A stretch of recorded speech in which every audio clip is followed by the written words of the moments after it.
Hello everybody, my name is Peter McDonough, and my new video is going to be about basically my thoughts on the civil rights movement and what it feels like to be Spanish after 9/11, even though people thought I was Arab or Indian looking. So to begin, first, I was born in El Salvador, which is located in Central America, and so that's how I present the clip. Here we go. Now that everyone is out of church, here is some food for thought. This must be said, I believe, and this is my testimony. Yesterday, after I did my training run, I stopped at a place I've never been before, the Martin Luther King Jr. House and Museum. It was free to enter, and as I entered the place, I was suddenly in a different world. The exhibits were of clothes, shoes that had marched, and artifacts left by people who had been through the civil rights movement of the 1960s. I went through this cyclorama of Dr. King's speeches, videos of people who had marched, and the white-only signs on display. Be in mind, they were both in the north and the south of the U.S., but more prevalently in the south. And I had a funny thought. What if I had lived back in the time of the civil rights movement? Like my father, as a person of color, would I be treated as so?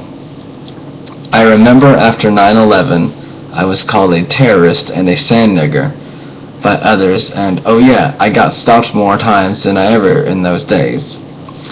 When I was younger, I never used to get stopped, and flying was actually fun.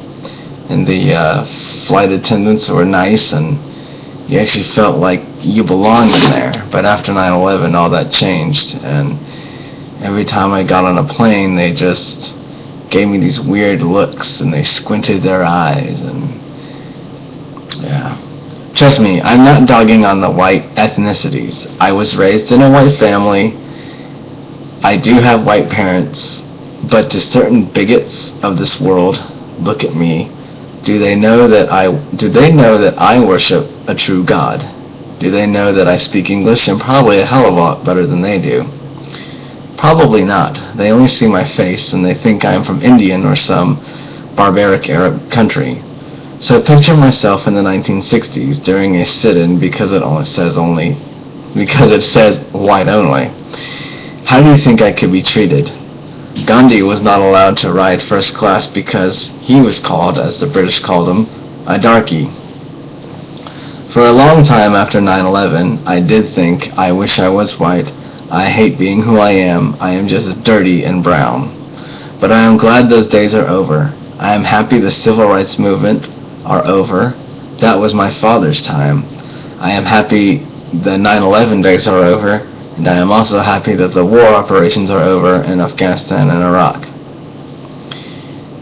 The bigots of that time are getting older and knowing they have done wrong.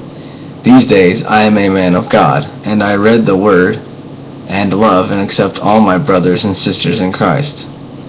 So, a little example, my boss is a homosexual, but I think he's the most coolest person that I've ever known. He makes me laugh all the time. I never regret who I am now.